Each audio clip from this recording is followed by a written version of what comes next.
Guys, welcome back to our YouTube channel code with others. तो कैसे हैं आप सब? उम्मीद करता हूँ अच्छे होंगे। तो आज के इस वीडियो में हम बात करने वाले हैं हम एरिया ऑफ ट्रायंगल को कैसे फाइंड कर सकते हैं, वो भी सी लैंग्वेज की मदद से, कोडिंग की मदद से। ठीक है, तो आज की इस वीडियो में मैं आपको वही समझाने वाला हूँ। बाकी और भी मैंने कंटेंट इस तरीके का डाल रखा है यूट्यूब पे, और भी वीडियोज़ मैंने आपको प्रोवाइड कर रखे हैं यूट्यूब चैनल पे अपने, जिसमें कि आपको area of rectangle, perimeter of rectangle, circumference of circle, या फिर C programming, C plus plus programming, इससे रिलेटेड बहुत सारी वीडियोस आपको हमारे चैनल पे देखने को मिल जाएंगी। तो अगर आप इंटरेस्टेड हैं और आप सीखना चाहते हैं सी प्रोग्रामिंग, तो प्लीज़ से जाके हमारे चैनल को विजिट करें। वैसे मैं आपको डिस्क्रिप्शन में लिंक प्रोवाइड कर दूंगा। ओके, तो आइए चलते हैं, हम अपने वीडियो को स्टार्ट करते हैं। तो जैसा कि आप देख पा रहे हैं गाइस कि हमारा सी कंपाइलर का जो इंटरफेस है, ऑनलाइन सी कंपाइलर का, वो आ चुका है। ठीक है, अब हम यहाँ पे, मैं तो पहले कमेंट करके लिख देता हूँ कि हम यहाँ पे किस टाइप का प्रोग्राम रन कर रहे हैं। मैं यहाँ लिख देता हूँ, write a program to find the area of triangle. ठीक है, मैंने यहाँ पे एक क्वेश्चन के तौर पे मैंने ऊपर लिख दिया, write a program to find the area of triangle. ठीक है, अब हम यहाँ पे अपना प्रोग्राम लिखेंगे और इस चीज़ को पॉसिबल करेंगे। तो चलिए स्टार्ट करते हैं। हम पहले हेडर फाइल लेंगे, studio.h का हैशटैग इंक्लूड studio.h। ठीक है, फिर हम यहाँ पे एक मेन फंक्शन लेंगे, int main, then cursive braces लेंगे, और इसके अंदर हम क्या करेंगे, एक हम यहाँ पे डेटा टाइप लेंगे। किस टाइप का डेटा टाइप लेंगे? हम इंटीजर डेटा टाइप भी ले सकते हैं और फ्लोट डेटा टाइप भी ले सकते हैं, क्योंकि हमारा जो यूज़र वैल्यू देंगे वो किसी भी टाइप का दे सकते हैं। तो हम इसमें फ्लोट का ही यूज़ कर लेते हैं, ताकि इंटीजर का भी काम करे और अगर यूज़र हमें डेसिमल टाइप वैल्यू दे तो वो भी काम कर जाए। ठीक है, मैंने यहाँ पे एक फ्लोट नाम का डेटा टाइप ले लिया। अब हम इसमें 3 वेरिएबल को डिफाइन कर देते हैं, डिक्लेयर कर देते हैं। ठीक है, तो वो होगा, पहला हमारा बेस है, दूसरा हमारा हाइट है, एंड थर्ड जो है हमारा वो एरिया नाम का वेरिएबल है। ठीक है, एक बेस होगा, एक हाइट होगा और एक एरिया नाम का वेरिएबल होगा। 3 हमारे पास वेरिएबल है। तो हमें चाहिए यूज़र से डेटा। तो यूज़र से डेटा लेने के लिए हम क्या करते हैं, पहले कंसोल पे एक स्टेटमेंट प्रिंट कराते हैं, जिससे यूज़र को समझ में आता है कि इसमें हमें किसका वैल्यू देना है। तो चलिए हम अपने प्रिंटफ वाले फंक्शन को लिखते हैं, प्रिंटफ वाले फंक्शन को लिखते हैं और हम इसमें एक स्टेटमेंट देंगे। स्टेटमेंट क्या देंगे? Enter the value of base equals to, और यहाँ पे हम स्टेटमेंट टर्मिनेटर का लास्ट में क्लोज करेंगे। फिर हम यहाँ पे स्कैनएफ फंक्शन का यूज़ करेंगे।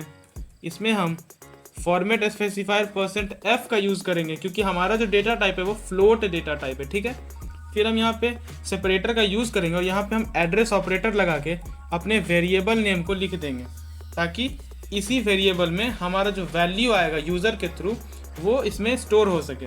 ओके, फिर हम नीचे एक और स्टेटमेंट लिखेंगे प्रिंटफ का, और उसके अंदर हम क्या लिख देंगे, enter the value of height equals to, फिर हम यहाँ पे स्टेटमेंट टर्मिनेटर का यूज़ करेंगे, फिर हम स्कैनएफ फंक्शन लगाएंगे और इसके अंदर भी हम %f वाला ही फॉर्मेट स्पेसिफायर यूज़ करेंगे, क्योंकि हमारे जो तीनों वेरिएबल है वो तीनों ही फ्लोट नाम के डेटा टाइप में स्टोर्ड है। ठीक है, यहाँ पे हम सेपरेटर यूज़ करेंगे, फिर एड्रेस ऑपरेटर यूज़ करेंगे और यहाँ पे अपने हम वेरिएबल का नेम लिख देंगे।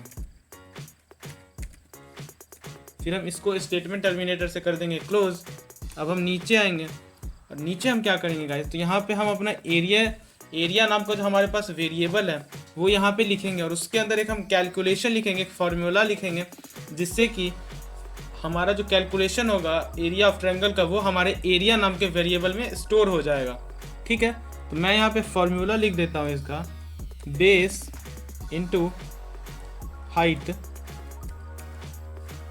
ओके, फिर यहाँ पे हम डिवीज़न का सिंबल देंगे और यहाँ पे मैं 2 लिख देता हूँ। जो हमारा फार्मूला होता है वो मैं यहाँ पे लिख दे रहा हूँ। ठीक है, तो ये हमने यहाँ पे फार्मूला को लिख दिया है। मैं यहाँ कमेंट करके लिख देता हूँ, ये हमारा फार्मूला है। ओके, देन अब हमें मेन जो हमें आउटपुट चाहिए, यानी कि ये जो हमने यहाँ कैलकुलेशन किया, तो फिर उसका एक आउटपुट आना चाहिए, ताकि वैल्यू ताकि यूज़र को हमारे एरिया ऑफ ट्रायंगल का पता चल सके, क्या होगा हमारा एरिया ऑफ ट्रायंगल वो डिफाइन हो सके यूज़र्स को, क्योंकि यूज़र ने हमें वैल्यू दिया है। तो उसके लिए हमें उनको उसके बदले में इसका कैलकुलेशन देना पड़ेगा जो हमने यहाँ फॉर्मूला फिट कर रखा है। ठीक है, तो हम उसके लिए प्रिंट फंक्शन का यूज़ करेंगे और उसके अंदर हम एक स्टेटमेंट के साथ लिखेंगे area of triangle is %f। यहाँ पे हम सेपरेटर यूज़ करेंगे और यहाँ हम अपने वेरिएबल नेम को लिख देंगे और यहाँ पे स्टेटमेंट टर्मिनेटर का भी यूज़ करेंगे। ठीक है, फिर हम उसके नीचे क्या करेंगे गाइस, रिटर्न 0 का यूज़ करेंगे। तो ये हमारा प्रोग्राम जो हो चुका है वो रेडी हो चुका है। मैं आपको एक बार रिपीट कर देता हूँ। यहाँ पे हमने एक हेडर फाइल लिया है, फिर हमने मेन फंक्शन लिया है, फिर एक हमने फ्लोट नाम का डेटा टाइप लिया है जिसके अंदर हमने 3 वेरिएबल को डिक्लेयर किया है। एक हमारा बेस है, एक हाइट है और थर्ड जो हमारा वो है एरिया। ठीक है, फिर हमने यूज़र को एक आउटपुट दिया है enter the value of base. फिर यूज़र हमें वहाँ पे इनपुट करेंगे वैल्यू, उसके लिए हमने स्कैनअप फंक्शन का यूज़ किया। फिर नीचे भी हमने वही किया है एंड थर्ड में जो हमने किया वो अपना कैलकुलेशन किया है, वो भी एरिया नाम के वेरिएबल में। और उसके बाद हमने मेन आउटपुट यहाँ पे प्रिंट कराने के लिए एक स्टेटमेंट लिख दिया है प्रिंट फंक्शन के अंदर। ठीक है, तो ये हमारा प्रोग्राम रेडी हो चुका है। तब हम इसको एक बार इजीली रन करके देख लेते हैं। ठीक है, यहाँ पे हमने इसको रन किया, यहाँ पे हमें आ रहा है enter the value of base.